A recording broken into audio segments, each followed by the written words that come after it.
chacun, chacune. Le thème de ce moment de prière et de jeûne durant cette semaine, c'est de progrès en progrès. Et c'est vrai que c'est tout un programme. Et nous lisons la première épître de Paul aux Thessaloniciens, tant à midi qu'en soirée, et chaque jour, un chapitre nous permettra de clôturer la semaine avec le chapitre 5. Pour aujourd'hui, nous allons lire le chapitre 1, mais avant, pour planter le décor, j'aimerais vous proposer de connaître un peu mieux la ville de Thessalonique. C'est une ville européenne située en Macédonie, c'est-à-dire au nord de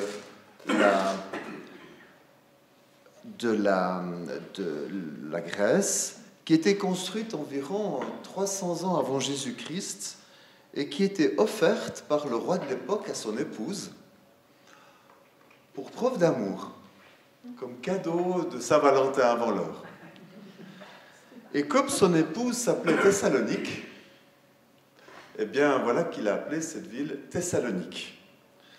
Elle a rapidement pris de l'ampleur, la ville, pas la reine, et parce qu'elle possédait un port qui était assez conséquent, qui a fait d'elle un centre commercial imposant, mais aussi un lieu politique qui était reconnu parmi tous les gens de la région. En fait, c'était la capitale de la région dans laquelle elle se trouvait. À l'époque, Paul l'a évangélisée lors de son deuxième voyage missionnaire. Elle comprenait à peu près 200 000 habitants, ce qui était absolument énorme pour l'époque. Et actuellement, il y a un petit peu plus d'1 million d'habitants. Elle fait maintenant partie de la Grèce et c'est la deuxième ville de Grèce au niveau de la population après Athènes. Vous connaissez les Actes des Apôtres. Suite à la vision que Paul a eue du Macédonien, il est parti en Europe et la première ville en Macédoine qu'il a évangélisée, c'est Thessalonique. Accompagné de Timothée et de Sylvain, dans certaines traductions vous avez Silas, mais c'est le même personnage, Sylvain et Silas, c'est la même personne. Paul n'est resté que 3 dimanches dans cette ville, et pourtant en 2-3 semaines, une église a été implantée, une église solide, équilibrée, conquérante, établie sur le fondement de la foi en Jésus-Christ.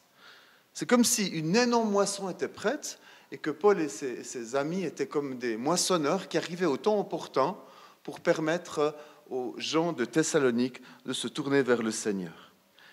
Et quand Paul va écrire cette première lettre aux Thessaloniciens, il s'est passé à peu près 2 ans après la naissance de cette église. Cela veut dire que les chrétiens les plus âgés de la communauté ont 2 ans de conversion. Allez, 3 ans si on veut à peu près être dans les environs. Est-ce qu'il y a des chrétiens dans la salle qui ont entre 2 et 3 ans de conversion? Ce serait intéressant qu'on puisse voir.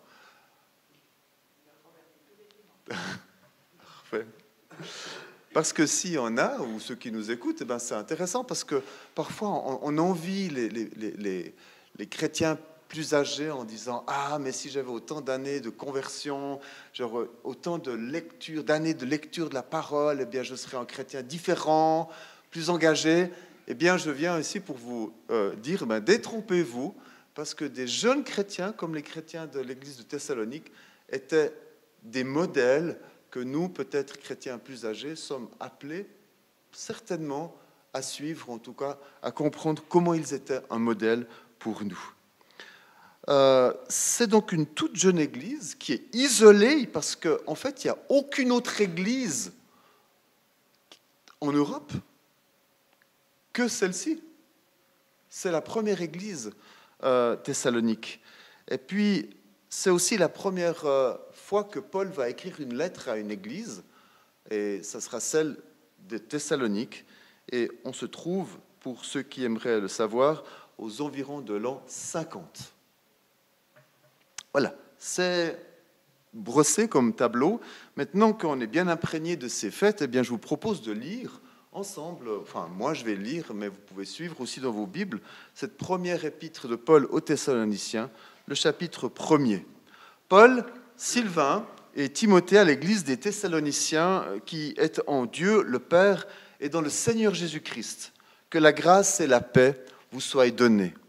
Nous rendons continuellement grâce à Dieu pour vous tous en faisant mention de vous dans nos prières.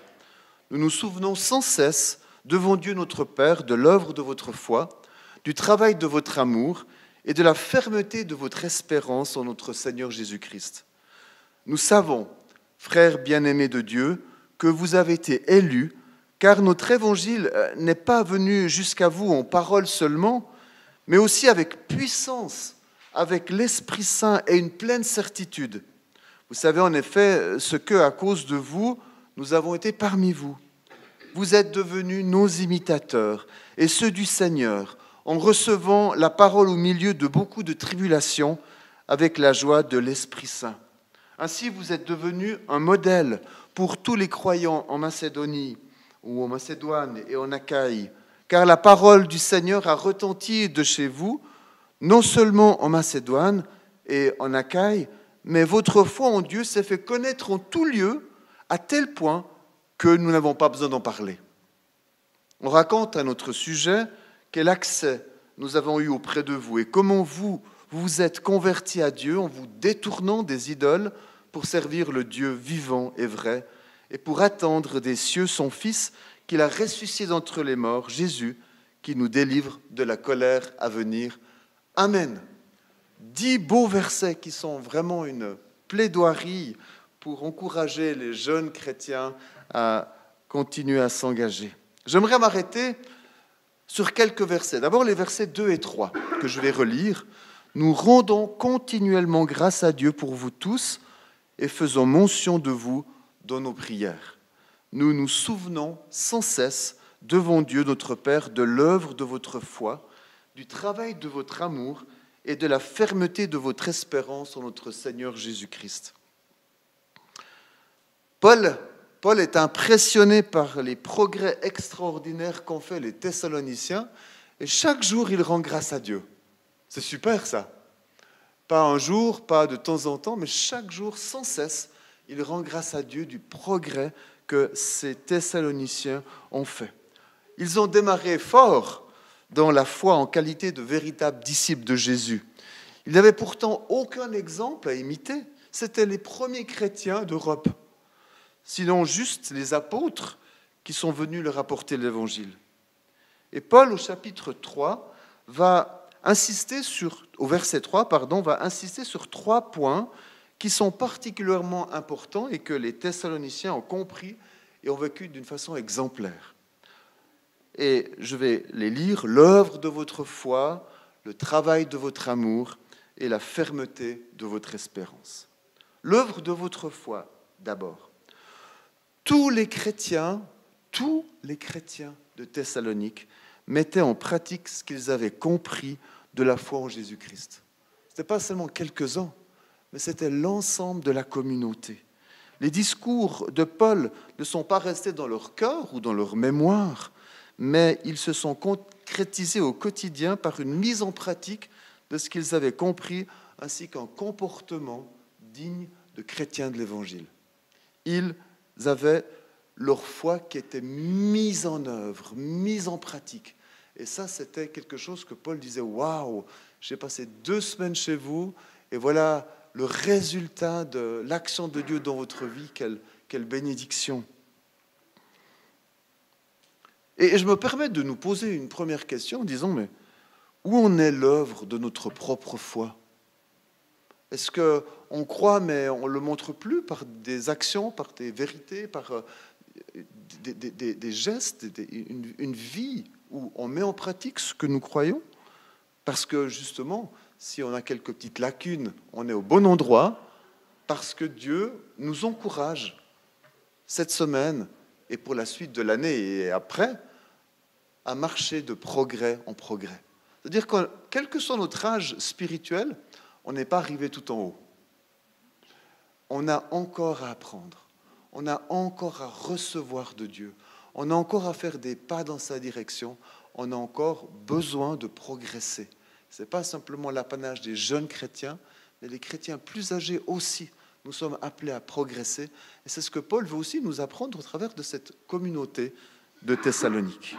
Ensuite, il va parler du travail de votre amour. Ces jeunes chrétiens étaient donc actifs dans le Seigneur. Et ce que Paul veut préciser, c'est qu'ils ne faisaient pas ces choses-là par souci de paraître spirituels aux yeux des autres, ou bien par orgueil, ou bien pour mériter quelques grâces, ou pour quelque autre motif obscur. Non, non. Ils vivaient ces choses parce qu'ils aimaient Jésus. Ils aimaient Jésus d'une telle façon qu'ils voulaient le montrer d'une façon pratique. En d'autres termes, il disait, nous ne pouvons pas, nous, en tant qu'Église de Thessalonique, aimer Jésus si on ne le démontre pas. C'est incroyable, hein? C'est tout jeune chrétien. Mais en plus de cela, ils vivaient ces choses parce qu'ils aimaient leurs frères et sœurs en Christ d'une telle façon qu'ils voulaient le montrer d'une façon pratique.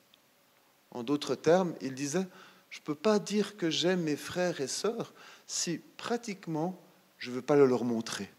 Ce n'est pas un amour qui doit rester secret dans mon cœur, ah, je vous aime tous, alléluia, mais c'est quelque chose qui doit être pratique. Et c'est ce qui se passait dans cette église. Et enfin, ils vivaient ces choses parce qu'ils aimaient les gens du dehors d'une telle façon qu'ils voulaient le montrer d'une façon pratique. Ce n'est pas que Dieu vous bénisse, vous tous qui ne connaissez pas Jésus, moi je le connais tant mieux, mais c'est je veux montrer à quel point je vous aime en vivant des choses pour vous, en travaillant. Et c'est tout ce qui concerne l'évangélisation et le travail social qui est résumé un petit peu dans ce travail de notre amour. Alors je me pose de nouveau une question, où est-ce qu'on est notre amour pour Jésus? Est-ce qu'on le montre encore d'une façon pratique? Parce que justement, nous devons apprendre à repartir et à marcher de progrès en progrès. Où se trouve notre amour pour nos frères et sœurs dans l'Église? Où se trouve notre amour pour les gens du dehors? Et Dieu nous encourage ce soir à travailler cet amour, ou à ce que cet amour passe de notre cœur à nos mains pour qu'il devienne pratique. Et enfin, la fermeté de votre espérance.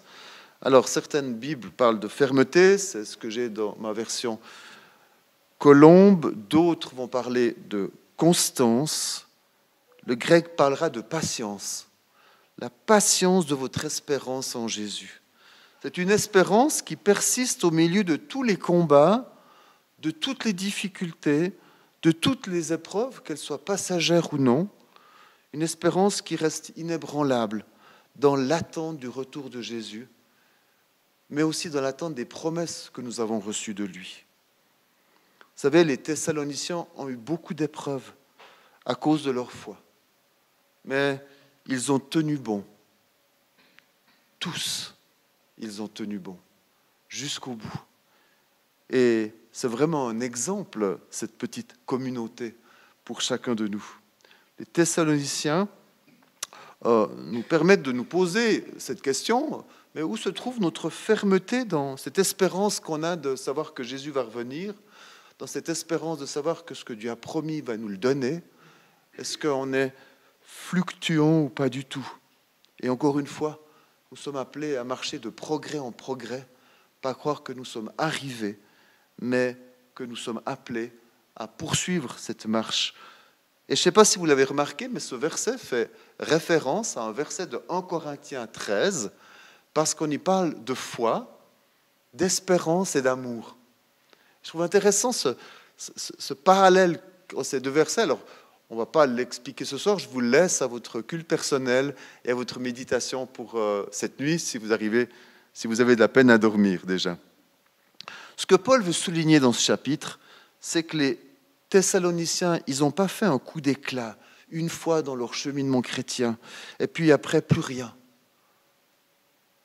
Comme on pourrait voir chez certains chrétiens, ils commencent bien, puis après, la stagnation spirituelle va s'installer dans leur vie. Peut-être qu'aussi au niveau d'une église, on fait de belles choses, et tout d'un coup, plus rien. On arrête de progresser. Et il y a aussi une sorte de stagnation spirituelle qui s'installe dans l'Église. Et on est content de rien, parce qu'on ne fait plus rien. Non, au contraire, loin de s'arrêter, ils ont tous continué à progresser dans une foi pratique, un amour visible et une espérance solide. À tel point qu'au verset 6 et 7, Paul dira « Vous êtes devenus nos imitateurs et ceux du Seigneur en recevant la parole au milieu de beaucoup de tribulations avec la joie de l'esprit. Ainsi, vous êtes devenus un modèle pour tous les croyants en Macédoine et en Achaïe. » Waouh! Vous êtes devenus nos imitateurs et ceux du Seigneur. Vous savez, on a besoin de figures humaines à imiter. Nos parents, que nous le voulions ou non, sont les premières personnes que nous avons imitées. Presque sans le vouloir. Simplement parce que nous vivions avec eux, parce qu'ils nous ont communiqué qui ils étaient. Enfants, nous parlions comme eux, nous mangions comme eux, nous avions les mêmes mimiques, les mêmes rires, les mêmes réactions, et nous voulons tous faire le même métier que papa faisait ou que maman faisait. C'était nos modèles, on voulait les imiter. À l'adolescence, ça se gâtait un peu. Et voilà qu'on recherche d'autres personnes à imiter. On aimerait s'imprégner d'autres modèles. Puis après, ça revient. Quand ils ont 20, 25 ans, ils reviennent, puis ils disent « Papa, les gens, ils me disent que quand je parle, c'est comme si c'est toi qui parlais. C'est comme si tu es comme moi. » Enfin, c'est impressionnant, quoi. Je ne sais pas si vous avez déjà entendu ça, mais ou mon fils me dit « Mais je ressemble de plus en plus à toi, papa. » Ben, c'est normal, parce que quelque part, à un moment donné, nos enfants nous ont imités, et on est les premiers imitateurs, et les premières personnes à être imitées. Les jeunes chrétiens de Thessalonique étaient tellement imprégnés de la vie de Jésus qu'ils sont rapidement non seulement devenus les imitateurs de Paul et de ses amis, mais les imitateurs de Jésus. C'est-à-dire qu'ils aimaient comme Jésus aimait. Ils agissaient comme Jésus agissait. Ils parlaient comme Jésus parlait. Et je me dis, mais c'est fantastique. Et quand j'ai préparé ce message, j'ai osé me poser la question, est-ce que je suis imitateur de Jésus? Et puis après, je me suis posé une autre question qui est encore plus perfide. Je me suis dit, est-ce que je suis encore un imitateur de Jésus? Est-ce que je n'ai pas progressé dans cette recherche d'imiter Jésus dans ma vie, dans les moindres détails? Alors, je ne vais pas vous dire la réponse à ma question, ça me regarde, mais le fait de me la poser m'a encouragé à progresser justement dans cette vie conforme à celle de Jésus. Même au milieu de difficultés majeures, les Thessaloniciens ont continué à progresser. Non pas d'une façon pesante, mais la Bible nous dit avec la joie du Saint-Esprit. Des jeunes chrétiens, 2 ans de conversion. Des fois, il me semble qu'ils m'apprennent, à moi qui ai plus de 40 ans de conversion, des choses qu'eux ont découvertes tellement tôt dans leur vie chrétienne. Vraiment, ces Thessaloniciens, ce sont des vrais exemples pour nous, les chrétiens de toutes les générations, puis la nôtre aussi. Mais cela ne s'arrête pas là. Souvenez-vous que l'église de Thessalonique était la première du continent européen et qu'il n'y avait encore aucune autre église, ni en Macédoine, ni en Achaïe. Donc comment Paul peut dire qu'ils sont un modèle pour les églises de Macédoine et d'Achaïe, puisque c'est les seuls? Dans chaque église que Paul et ses compagnons ont implantée, ils prenaient en modèle ces jeunes chrétiens de Thessalonique, comme étant la référence d'une église solide et conquérante, une église qui ne stagnait pas dans ses habitudes, mais qui progressait continuellement. Et à tel point que, même à un moment donné, Paul n'avait plus besoin d'en parler, parce que la réputation de la foi des Thessaloniciens le précédait. Il dit, oui, on connaît. Et dans tout le territoire, qui était un immense territoire, un pays, eh bien, la foi de cette jeune église était montrée comme exemple. Ainsi, le verset 7 nous le dira, « vous êtes devenu un modèle pour tous les croyants en Macédoine et en Achaïe. Et je me pose plein de questions. Est-ce que je suis un modèle pour mes enfants, pour mon conjoint? Est-ce que je suis un modèle pour les personnes avec qui je travaille ou encore pour mes voisins? Est-ce que je suis un modèle pour vous, pour les chrétiens de l'église dans laquelle je vis? Est-ce que je suis un modèle pour les chrétiens d'autres églises dans la région? Finalement, est-ce que j'ai la trempe d'un Thessalonicien? Est-ce que je suis un Thessalonicien? Et je suis là pour répondre avec vous que j'ai besoin certainement de la grâce de Dieu, parce que ces quelques versets, toutes ces questions sont là comme un véritable encouragement pour notre propre cheminement dans la foi. C'est de la vitamine que Dieu nous donne pour nous permettre de progresser, pour nous permettre de progresser ensemble, pour nous permettre de progresser en Église et pas simplement individuellement. Alors j'aimerais vous proposer un temps d'arrêt.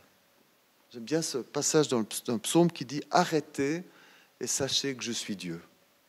Et parfois, dans ce temps de jeûne, on prie, on chante, on écoute, puis on écoute la parole, mais on n'a pas forcément toujours le temps d'écouter Dieu. Et je vous propose dans un premier temps de faire silence, et puis de laisser le Saint-Esprit vous parler, de laisser le Saint-Esprit me parler, en disant, mais est-ce que j'ai besoin de progresser? Oui, certainement. Dans quel domaine? Montre-moi, Saint-Esprit. Et ce que je veux recevoir de toi, ce n'est pas simplement quelque chose qui sera comme un coup d'épée dans l'eau, puis après, je continuerai ma vie telle qu'elle, sans changement, mais je veux vraiment laisser le Saint-Esprit, à l'aube de ce temps de jeûne et prière, déjà me parler en me disant, mais voilà ce que j'aimerais, le domaine dans lequel j'aimerais que tu progresses. D'une façon très pratique, d'une façon très réelle dans chacune de nos vies. Alors laissons le Saint-Esprit nous parler. C'est pas très média, je suis désolé un peu pour vous, mais vous qui êtes chez vous, faites la même chose.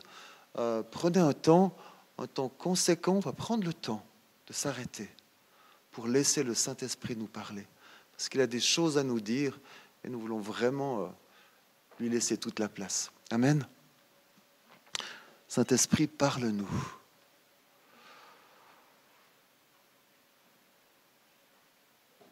Nous faisons silence de tout ce que nous pourrions te dire ou argumenter pour ce chapitre premier. Nous déposons tout ce qui est en notre possession et nous te laissons agir dans notre cœur pour recevoir tes conseils, ton encouragement.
Voilà, certainement que le Saint-Esprit vous a parlé. Et c'est bien, si vous avez encore du temps, eh bien, vous pouvez le faire aussi chez vous, ou bien dans cette chambre de prière, après ce moment ou demain. Je crois que c'est important qu'on puisse se laisser soit un Dieu de nous dire là où on a besoin de progresser, et pas l'inverse. En disant, moi je pense que je dois progresser là, et c'est peut-être pas là que Dieu aimerait mettre son doigt. Je propose qu'on puisse passer un deuxième temps maintenant, je dirais ce que j'ai appelé un temps d'encouragement dans une déclaration de foi personnelle. Et puis on va faire des groupes de 2 ou 3. Et puis l'idée dans ce moment, c'est qu'on puisse dire chacun, chacune, dans une prière, par exemple, je veux progresser dans la mise en pratique de ma foi, ou dans l'amour que j'ai pour Dieu, ou mon conjoint, ou mes enfants, ou les gens de l'église ou du dehors, ou dans cette attente des promesses. Mais ça peut être aussi dans un temps de prière, ou dans la lecture de la Bible, selon ce que le Seigneur vous a dit, dans l'exercice des dons spirituels, dans la fréquence à l'église. Il y a tellement de choses différentes que Dieu vous a parlé, et c'est bien, c'est pas mal, c'est bien, parce que Dieu est un Dieu qui veut nous faire grandir. Et puis, ceux qui seront avec vous seront les témoins de ce moment où vous allez dire ces choses-là. Seigneur, je veux progresser dans tel domaine, parce que je sens que c'est ce que tu me dis, Saint-Esprit. Et puis les autres vont vous bénir, vont prier pour vous vous accompagner dans cette démarche. Parce que c'est comme ça qu'on va pouvoir être les modèles. C'est pas en regardant les autres, c'est tout, mais c'est en étant participants ensemble en Église. Et je me faisais la réflexion pendant ce temps de prière que les modèles, c'est pas ceux qui ont atteint la perfection. Les modèles, c'est ceux qui sont toujours en train de progresser. Ça, c'est un modèle qu'il faut suivre, parce qu'il y a toujours une croissance. Et c'est ça qui est important pour chacun de nous. Alors, je vous propose de faire des petits groupes, et puis 2, 3, pas plus, pour qu'on ait le temps de pouvoir proclamer. Seigneur, je veux progresser. C'est une déclaration de foi. C'est une parole que l'on dit devant Dieu, devant nos frères et sœurs, pour nous montrer que déjà, on ne va pas attendre le 5e jour pour comprendre ce que Dieu veut nous dire, mais déjà ce soir, Dieu nous dit, bien, je te vois, je t'entends, et je t'encourage à aller de l'avant. C'est ce qu'on va faire maintenant. Amen. Voilà.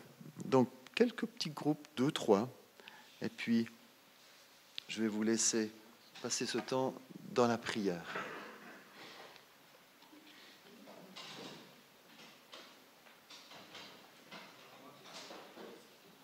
Voilà, vous pouvez vous déplacer partout un petit peu dans la salle si vous désirez avoir plus de place. Et puis vous, chez vous, vous pouvez en famille passer ce temps à vivre ces proclamations, déclarations de foi personnelle en disant je veux grandir en Jésus.